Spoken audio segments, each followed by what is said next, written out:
January 17, 1944, Western Europe. A pale winter sun rose over the misty horizon. The air was still, frozen breath hanging above the airfields of France. From a distance came the low, thunderous growl of Pratt & Whitney radial engines warming in the cold. Men moved through the fog, faces half hidden beneath fleece collars and goggles.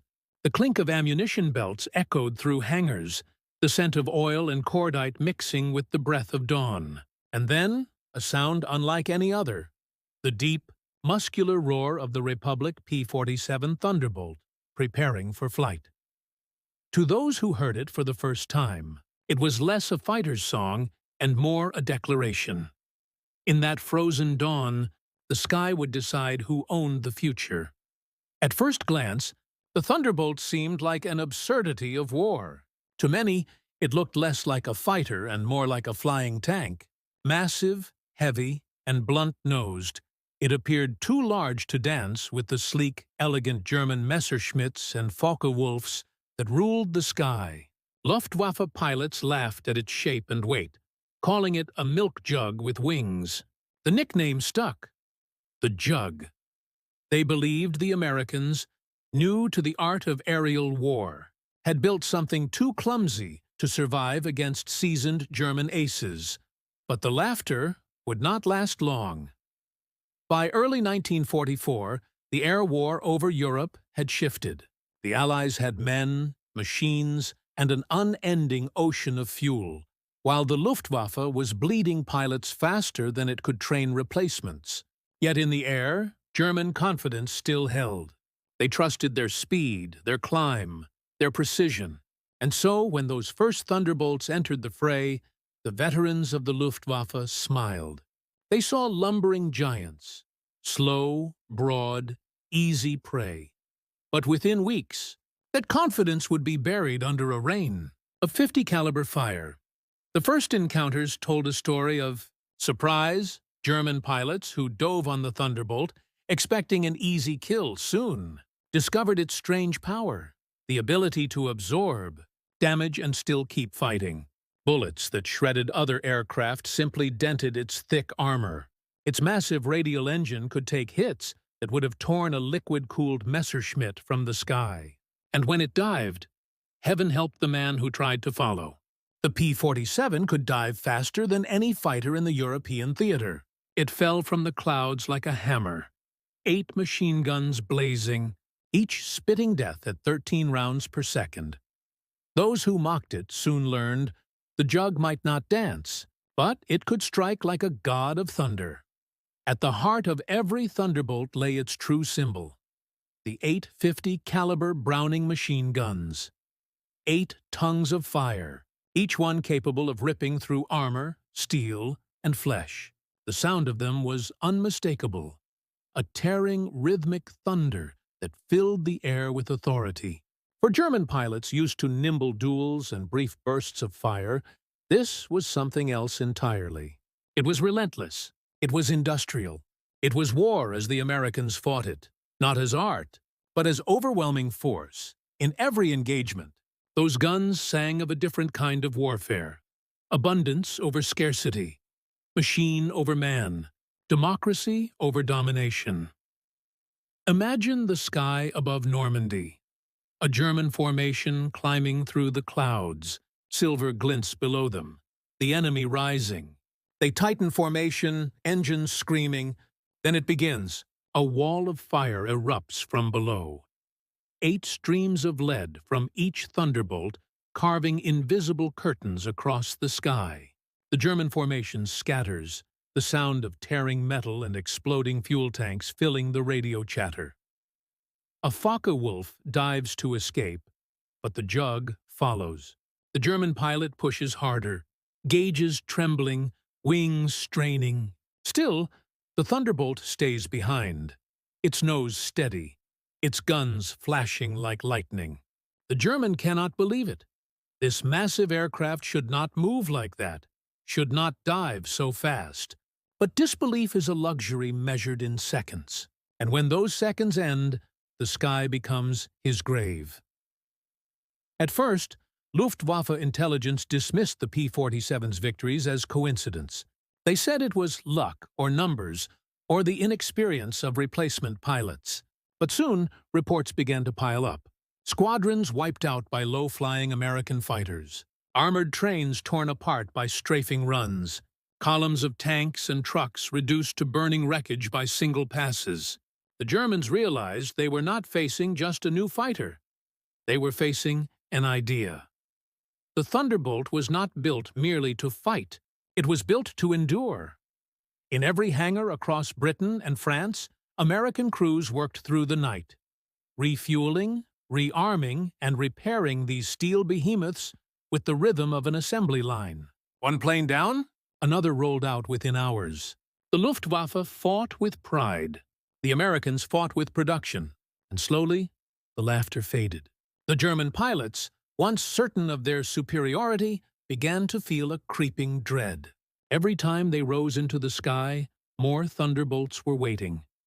They would say later, "It was like swatting flies that kept coming back. You could knock one down, and a dozen would replace it." The emotional contrast could not have been sharper. The Luftwaffe had begun this war with confidence, heirs to a legacy of precision and mastery. Their machines, the Bf-109 and FW-190, were works of art, elegant, sharp, and fast. They had danced through the skies of Poland, France, and the Soviet Union, unmatched in grace. They saw air combat as a duel between knights, one man, one machine, skill against skill. But by 1944, the Americans brought something alien to that world: mass production. Factories across the United States roared with industry, turning out machines faster than the Luftwaffe could count them. The Germans fought for survival. The Americans fought with surplus. For the German ace, the war became a nightmare of repetition. Endless sorties, endless replacements, endless thunderbolts. The Thunderbolt's resilience became legend. Pilots returned with holes through their wings large enough to crawl through, engines barely hanging on. Yet the machine still flew. It became the symbol of American toughness. Not refined, not graceful, but unstoppable. And in that durability lay a metaphor for the nation that built it. The United States had entered the war late, uncertain, untested. But when its factories woke, when its engineers and workers united under one cause, it became a storm the Axis could not outrun. Every shell casing that fell from the P-47's wings was a promise. You may strike us, but you will not outlast us. The Germans soon realized that the sky no longer belonged to them. Escort missions, once easy prey, became deadly. Bombers that once flew vulnerable now carried shields of thunderbolts. The P-47's massive range, extended by drop tanks, meant that even deep inside Germany, the hunters became the hunted. German towns began to hear a new sound, the low, distant hum of approaching thunderbolts, followed by the unbroken roar of their guns. Rail yards erupted, convoys vanished in plumes of black smoke, and fields once safe for training became killing grounds. The laughter of the Luftwaffe had turned to silence. Their proud formations, once symbols of German mastery, now broke apart under the weight of American thunder. As months passed, captured German pilots began to speak differently. The word "jug" was no longer mockery. It was recognition. They respected the machine, even feared it. Many admitted that they could not match its durability or firepower. Some even whispered that the Americans had built a plane designed to outlast the war itself. And in a sense, they were right.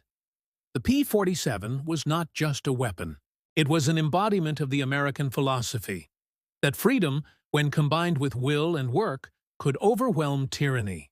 Where the German war machine relied on precision and control, the American one thrived on abundance and endurance. The Thunderbolt was democracy with wings, loud, heavy, and unyielding. And in that symbolism, the 850 caliber guns stood as its voice, the echo of a people who had crossed oceans not for conquest, but for conviction. Each burst of fire told a story. Of workers in Detroit, engineers in Long Island, farmers' sons turned pilots over the French countryside. Every bullet fired carried the rhythm of a production line, the strength of 1,000 hands that believed their work could change the world. For the German pilot who once laughed, the sound of those guns became the sound of inevitability. By the spring of 1945, the Luftwaffe was a shadow of its former self. Fuel was scarce, replacements untrained, morale broken. Yet the Thunderbolts still flew, not in twos or threes, but in hundreds. They owned the skies, punishing anything that dared move beneath them. The great duels of the early war had given way to something far colder, far larger. It was not a contest of skill anymore. It was a contest of endurance. And endurance was the one thing America possessed in limitless supply. As the war neared its end, the Thunderbolt remained in the sky, scarred, soot-stained, triumphant. It had survived everything the enemy could throw at it. From the clouds of France to the fields of Germany, it became the unmistakable sign of Allied victory. To the soldiers below, its deep growl was the sound of safety. To the enemy, it was the sound of judgment. And when peace finally came, many German pilots confessed that they had learned to respect the plane they once mocked. They admitted that the Thunderbolt had not only beaten them in combat, but shattered the very belief that precision alone could rule a modern war. The future, they saw, belonged to those who could outlast, not just outfight. The last Thunderbolts flew home across the Atlantic. Some were scrapped, others sent to training fields. Yet the legend remained. To this day, when veterans recall the roar of those engines, they remember not just a machine, but an idea that freedom, when armed with endurance, can defy even the most disciplined tyranny. The Jug's 8 guns rest silent now, but the echo of their thunder still rolls through history. And so, we return to that winter morning.